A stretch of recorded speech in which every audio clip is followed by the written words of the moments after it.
Hello, everyone. Today we are going to edit The King's Catalog. It's a young adult short story set in the universe of the Maidens of Zombie Kingdom. You can see those book covers slide showing there to the side of me.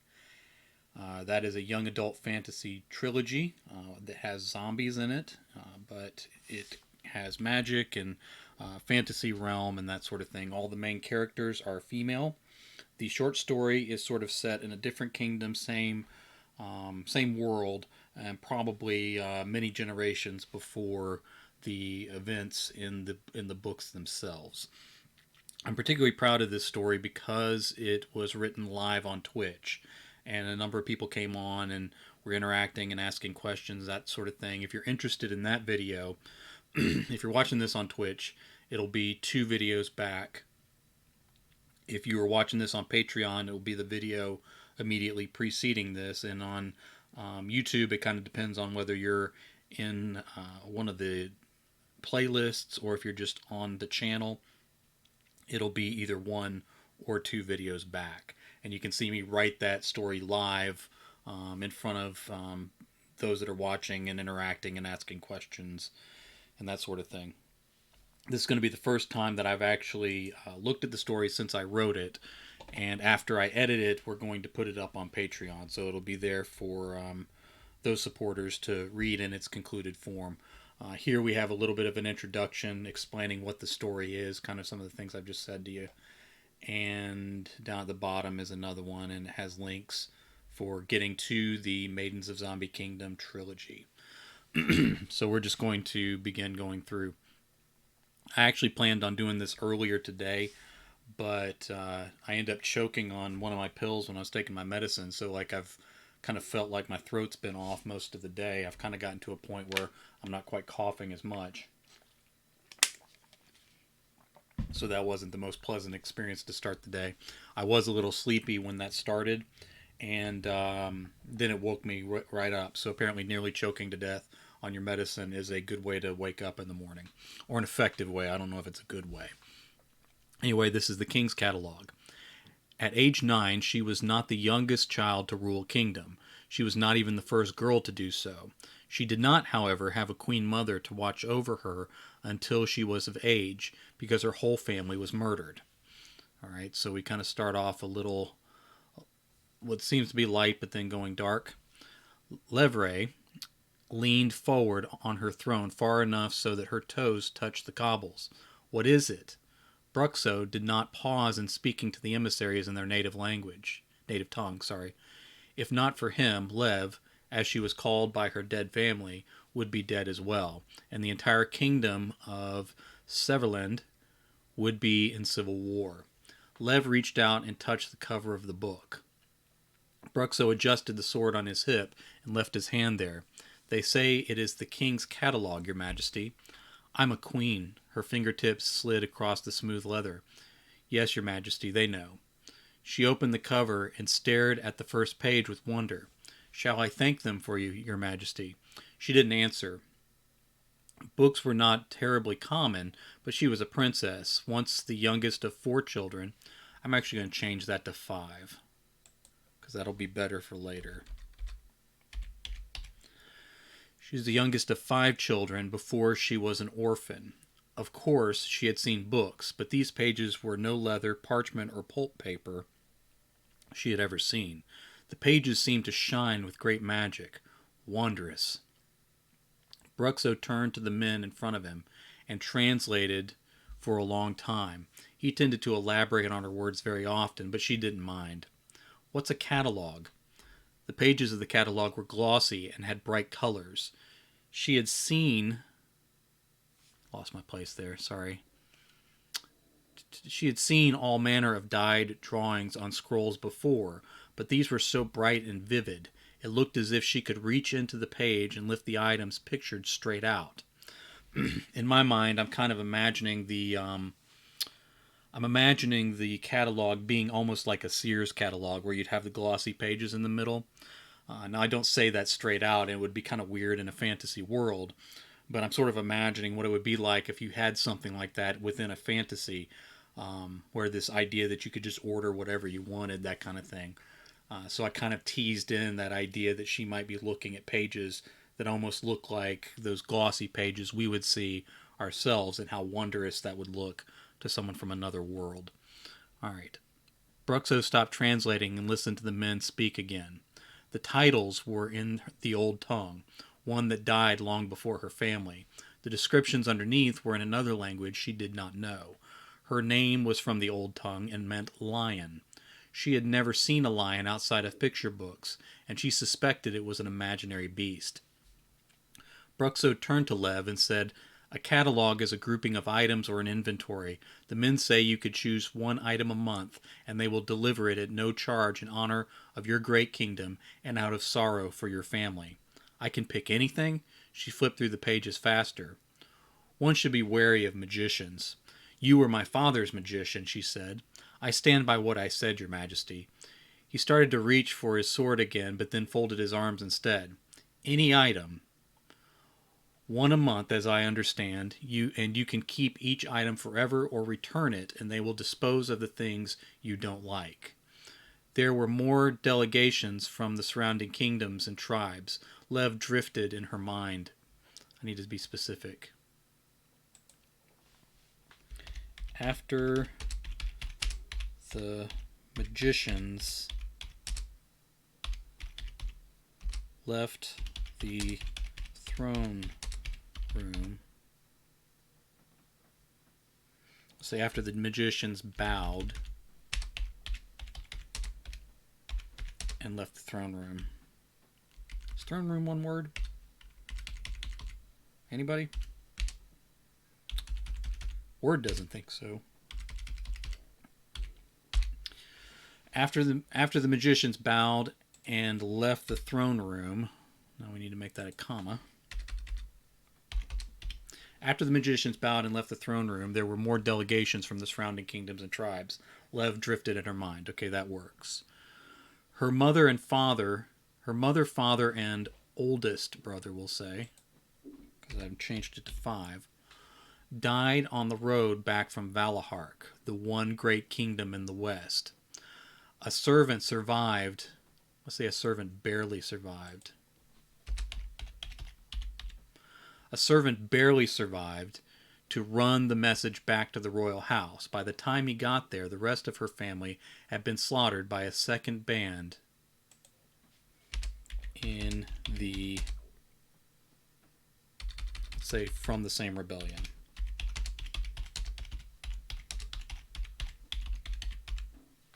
All right. Been slaughtered by a second band from the same rebellion. Bruxo took her up and used his sword instead of his magic. Others joined him in vanquishing the rebels. Some were Lev's people. Others were barbarians threatening the borders. Others were barbarians, let's say, from outside their borders. Others were barbarians from outside the kingdom's borders. Let's say barbarian enemies. All right. Others were barbarian enemies from outside the kingdom's borders. All conspirators were tried quickly and executed even quicker. As her mind drifted, she returned to the glossy pages of the catalog. Her eyes locked on a little golden lion. She recognized the animal in the picture with its cub. She could read the title, but not the description. "This is the one I want." Bruxo cleared his throat and translated something different to the party in the throne room. All right, scene break. We got a lot of scene breaks in here.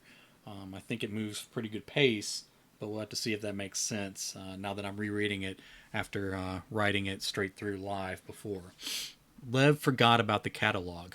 It lived on a shelf as all books do in time.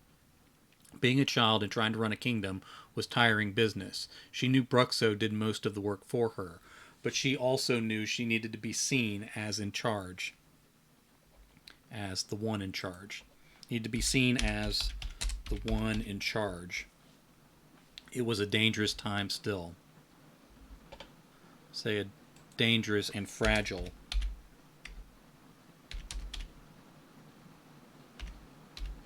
I don't know if you can hear it, but it's raining pretty good outside. All right. But it was a dangerous and fragile time still. Then the golden lion arrived by messengers from afar. It was disappointing. The gold chipped off. It was not a cub next to the lion, but a lamb. Why would a lion lay down next to a lamb? That was ridiculous. I kind of put that in particular because, of course, in the Bible, that's symbolism of peace, and would probably look ridiculous to someone who didn't have that reference in their own culture. She stared at it a while and then threw it across her bedchamber. She had waited a month for this. Do you want to send it back, Your Majesty? Bruxo asked. She sighed. No, there is no point. Later that night, she took the catalog down from its shelf. When I was rewatching the video, I saw that I'd used the wrong kind of its, and it was been driving me crazy ever since. So I fixed that. Later that night, she took down the catalog from its shelf, saw another item she desired, and called for the messengers before they left the next morning. Next scene. She did not forget the catalog over the next month. If you leave a thing early, you can leave it for good. If you pick it back up again, and often enough, it is difficult to ever leave it for good. She found more items she wanted. The messengers arrived again and helped her up and set up the eternal fountain in her bedchamber. By turning the valves, the spouts of the fountain poured water, ale, chocolate, hot melted cheese, which Lev had never imagined, and more. I'm not sure that chocolate is appropriate for the time period, even though we're talking about a different world. So we're imagining that sort of a magical realm might be able to achieve these things where they would not have been available possibly to kingdoms like this one in a medieval world naturally. It truly was eternal. She left it on all night to see when it would run out. It never did. The bowl simply filled and drained. She enjoyed dipping all sorts of foods in the fountain. Hot melted cheese was her new favorite. Lev found the messengers and asked about next month. She could not decide between 3 items. Through a translator other than Bruxo, they told her she could order for the next 3 months in advance. She struggled over which she wanted first, but then simply chose at random. Scene break. The catalog never left her regular reading rotation. Okay. I'll say after that.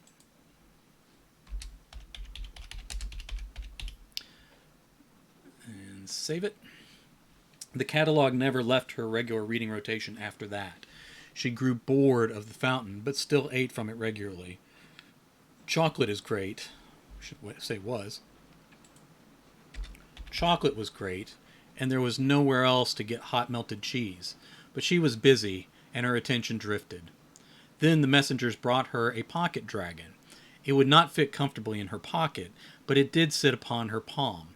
Its claws scratched and its scales rubbed, but it was well behaved. Before the messengers left, she ordered 3 more items for the future. She named the dragon Mouse. One fellow who came on to the chat suggested Spark.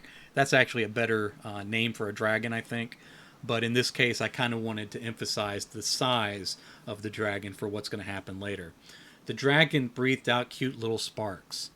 The dragon slept next to, I've said the dragon twice in a row. I've already named the dragon, so why don't I call the dragon by his name? Mouse slept next to her, and it growled its small growl if anyone drew too close. It never liked Bruxo, and he did not particularly like it. Let's say either. He didn't particularly like it either. Over time, it started to grow. Let's say Mouse again. Over time, Mouse started to grow. She might have noticed, but over the course of a couple weeks, that growth seemed slow. It became a full dog size. That's awkward. It became the size of a full-grown dog. Okay, reread that and make sure I didn't jumble it. It became the size of a full-grown dog and started fetching the old golden lion for her, leaving fang marks in the lion and the lamb. Mouse no longer could fit in her bed, but slept upon the floor. All seemed well until the servant girl was found in the hallway. Now I'm going to adjust this a little bit. We got someone that got killed by the dragon, but someone who was reading along with me as I was writing was confused by this. So that's sort of you don't really get that kind of feedback live very often, so I want to honor that and maybe make this a little clearer. All seemed well until the servant girl was found in the hallway. The body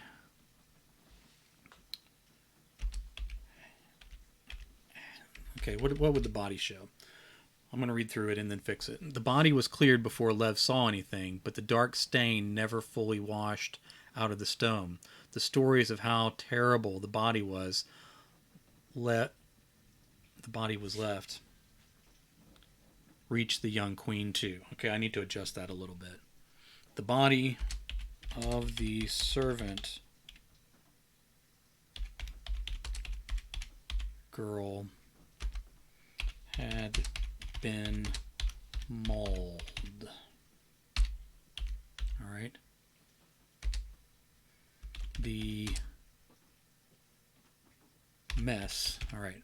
So by saying it's the servant girl, I'm keeping it on a human level. By describing it as a mess, we're showing that the kingdom doesn't necessarily hold her in high regard.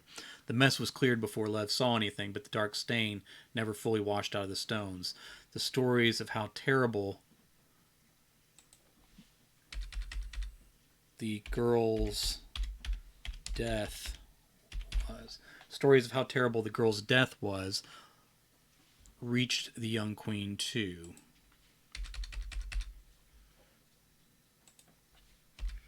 As rumors spread across the kingdom. All right. Very good. Okay. Soldiers hunted for Mouse in the royal house. And, Mouse and house. Okay. I'd done house because I didn't want to do a palace. The royal estate, let's say.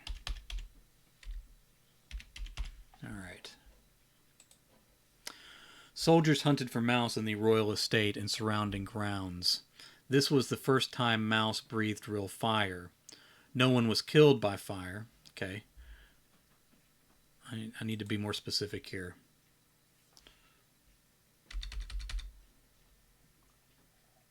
Upon nearly capturing the creature,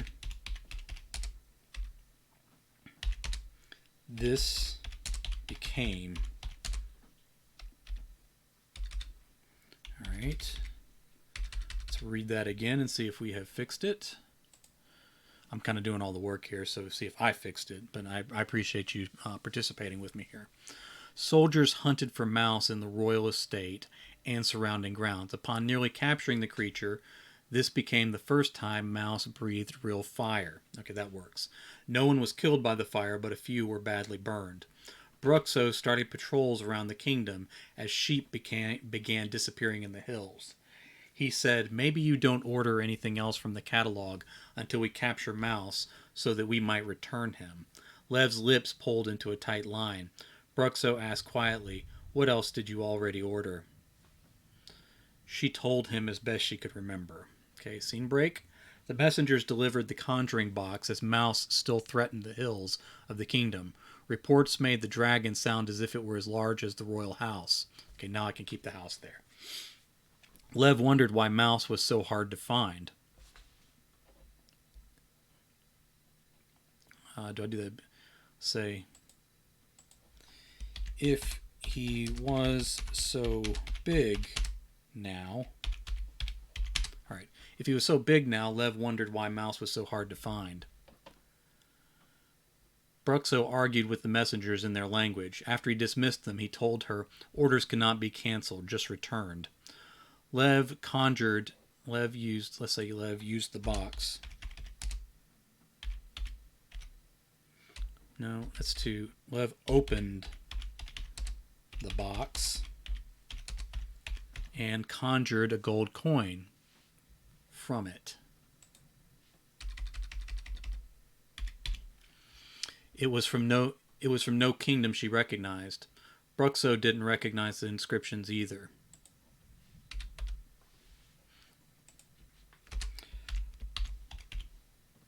Let's return this without opening it again, Your Majesty. Make a little joke here. Bruxo didn't recognize the inscriptions either. Let's return this without opening it again. A small ball fell out of the box next, even as he was still, even as he still spoke. No reason to put extra was's in here. That's not good editing. Extra was's isn't good editing. Then the snake lurched out. Too big for the box, but Bruxo tore off its head and crushed the box with his foot. Say, before it could fully emerge. They returned the splintered pieces that night. All right, that works well. All right, next scene. The spirit board came the next month. Send that back now, Your Majesty. I will not. These gifts are traps, and they are not to be trusted. She looked over at the eternal fountain that had never betrayed her. Even Mouse had enjoyed a chocolate treat from time to time. Leave me alone, Bruxo. That is my order. He did not hesitate or protest as she expected. He spoke as he left. I will be outside the doors if you need me, Your Majesty. He closed the doors behind him. Lev placed the board on her vanity and spread her fingers inside the shapes of hands engraved on the black wood of the board. I want to talk to my mother. To me, mother. I want to talk to my mother. Letters in the old language formed in gold like smoke on the surface of the dark wood. Your mother died screaming. When I first wrote that line, one of the people following in chat said, well, that turned dark very quickly. Young adult can be a little darker at times. When I had the servant girl killed earlier by the dragon, wanted to show the threat of the dragon, but also didn't want to show the blood and gore. If I were writing anything else, I might have described it. But for this purpose and this audience, and then especially streaming on Twitch, I decided to pull that back a little bit. I don't think it's wrong for the story, actually. Your mother died screaming. Lev did not pull back her hands, nor did she scream or call for her trusted magician swordsman. Maybe the spirit inside the board was surprised by this because the letters broke apart and vanished back into the flat. All right. I find Bruxo interesting as a character. I made him a magician and made him distrust magicians, but then also have him carrying a sword where he tends to use the sword more than magic. And I think we see him use magic one time, but maybe not even then. So he's kind of distrustful of magic, even though he apparently claims to be a magician. I assume he's telling the truth, that he's actually a magician. But if we don't see him use magic in the story, maybe that's up for debate. Who are you? We are many. The letters vanished as quickly as they appeared. Is my mother there? Let her forward. Lev, I love you. This is a mistake. I love you too, she answered the smoky letters. Love was not enough to save anyone, was it, little girl? I'm the queen, and love was enough to save me. She lifted her hands from the board without letting the spirit respond. She stepped out into the hall and apologized to Bruxo. He hugged her with as much warmth as a man like him could muster, but she refused to return the board. Next scene, the gem of power came next. Let's put an E on the end of came, just because, we're writing this in English and that's how it works. The gem of power came next. When Lev touched it, her eyes turned a deep purple that Bruxo recognized as dark magic. Let it go, Lev, he shouted as she rose in the air. It was the only time he called her by that name. We return it, he cried to the magicians in their tongue. One responded, let's say in the same language. One responded in the same language. Only she can return it. Bruxo took his sword and lifted the messenger's chin with the keen edge.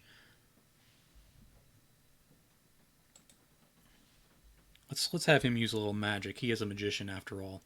Bruxo took his sword and lifted the messenger's chin with the keen edge. He raised his other palm and purple sparks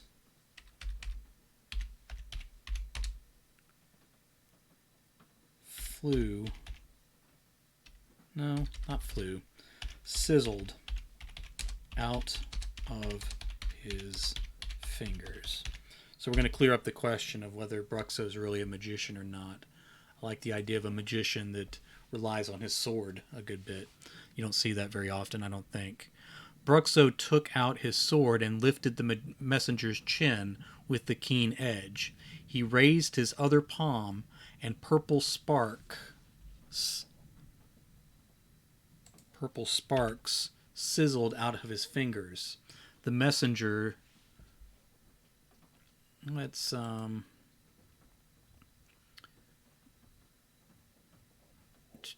the messenger decided to accept the return. Lev did not remember the gem at all after she woke up 3 days later. Bruxo breathed easier when she opened her eyes because he loved her father, loved her, and feared he could not keep her condition secret for a 4th day.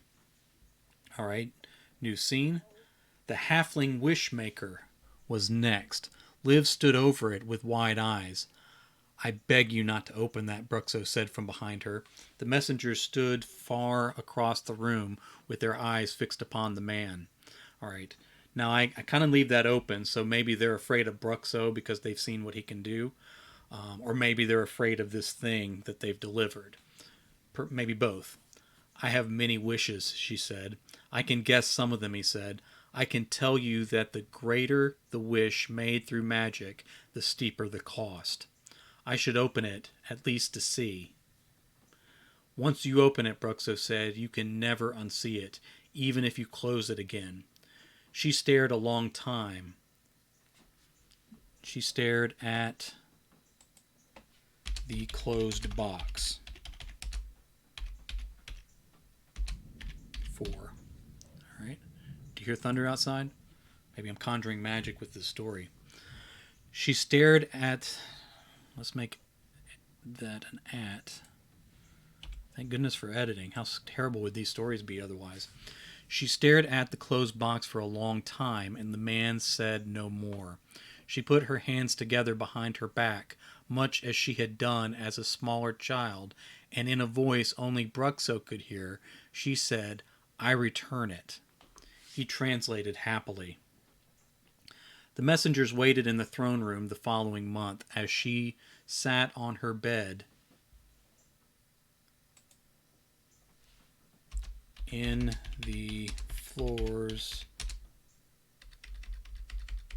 in the rooms above, holding the lion. Okay. As messengers waited in the throne room the following month, she sat on her bed in the rooms above, holding the lion. It still had Mouse's fang marks in it. She rubbed her fingertips in the indentions. What was the harm in keeping this one non-magical item? After a long moment, she placed it in the box. Save that. But then took out the spirit board. Knowing she shouldn't, Lev placed her hands on the engraved shapes and said, "Mother." She braced herself for the demon's letters, but the ones that rose up in the wood were from a spirit she knew. "It is time to let go, Lev Lion." "I'm too young for this, too small," she said with her chin on her chest. "You will be great. We will be with you always." "I need to send this board back, Mother." "You need to run, little girl. The hunters still seek you." She prepared to lift her hands, but those words vanished and were quickly replaced. "You will have a family and a long life. You will have, let's say, family of your own." All right. You will have a family of your own and a long life, Lev. We all love you. Are they all there? Her lip quivered. Father and she wasn't sure she could get through the short list. Let's not say short list. Get through the list of her brothers and sisters. I'm going to make sisters plural because now there are 5 children, so she can have 2 brothers and 2 sisters, and that's cleaner than what I had before. She wasn't sure she could get through the list of her brothers and sisters' names, but her mother spared her that. All is well. They are at peace. You need to rule in the land of the living now. Last page. The words faded, but she waited long enough for another message. She was sure other voices couldn't resist the opportunity. Your kingdom will fall. This land is doomed to war and violence. Monsters will rule in your place, little girl. She lifted her hands and flipped the black wood of the spirit board into the box. Lev carried them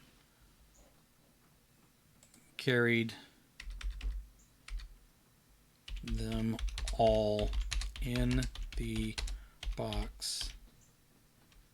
No, Liv carried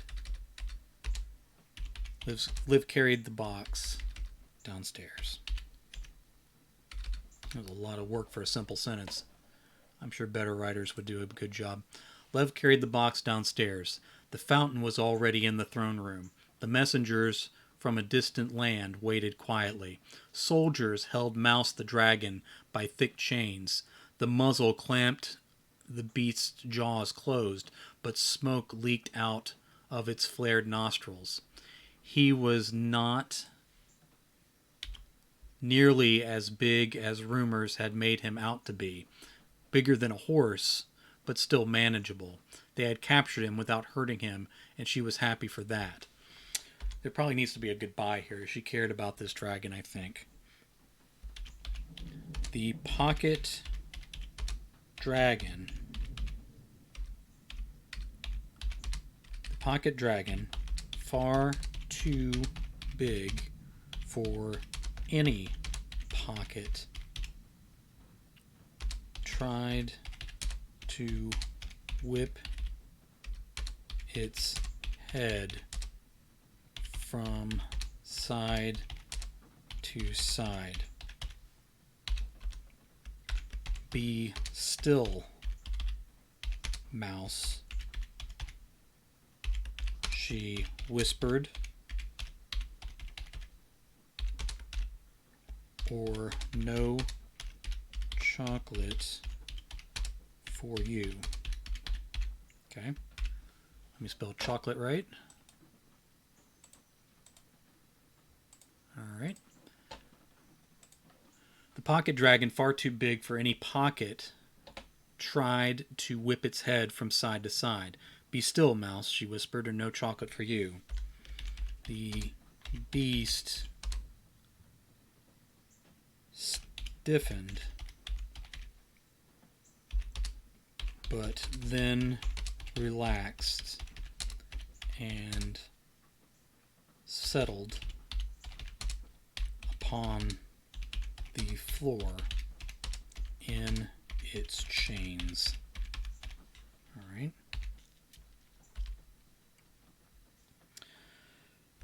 Lev's heart hurt within her at that sight.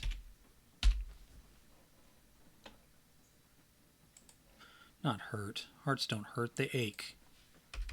So her heart ached. All right. Let's read that section again and then push on here to the end. The pocket dragon, far too big for any pocket, tried to whip its head from side to side. Be still, Mouse, she whispered, or no chocolate for you. The beast stiffened, but then relaxed and settled upon the floor in its chains. Lev's heart ached within her at that sight. I like this because it doesn't leave sort of her shirking all responsibility for bringing this dragon in. Obviously, someone got killed, so that's a problem. I think it's a necessary problem for the story in order to show the threat here. but then it also calls back to that idea that the dragon liked the chocolate and the fountain was something that seemed good to her. And so while she's giving up these dangerous items and kind of freeing herself from future danger, kind of making a better choice for herself, she's still giving some things up. Bruxo nodded at her. Your Majesty. She set the box down. She set the box she had carried from her. She set down the box she had carried from her bed chamber and pulled out the catalog from it. All right, so let me go back up to where this box is. I think I need to fix something. She lifted her hands and flipped the black wood of the spirit board into the box. Lev carried the box of items downstairs. Now there's more than one. There's more than just a couple things in there. The catalog's in there as well. She set down the box she'd carried from her bedchamber and pulled out the catalog from it. Thank you for your kindness. I will no longer be needing this. Bruxo smiled as he translated. She held the strange book of incredible things a moment longer and then dropped it for the last time. Everything left the royal house and the kingdom. Everything from the catalog, everything acquired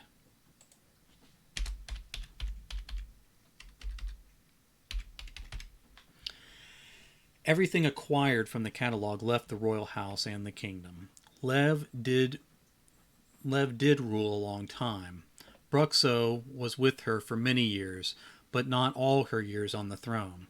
She thought of him and those strange gifts from the king's catalog on occasion. She remained wary of magicians all her days, and that may have saved her life and her kingdom many times. All right, so that takes us to the end of that story. I appreciate everybody listening in. If you enjoyed that story and kind of enjoy that world, Maidens of Zombie Kingdom is available, the trilogy, all 3 books, a young adult fantasy trilogy. And you can get a little bit of zombie horror, a little bit of monsters, a little bit of magic, and then some female characters saving the largest kingdom in the land, Valahark. So feel free to check that out. And if you follow me on Patreon, you can see this story again. But of course, I've just read it to you. So hope you enjoyed it. Thank you for listening in, everybody.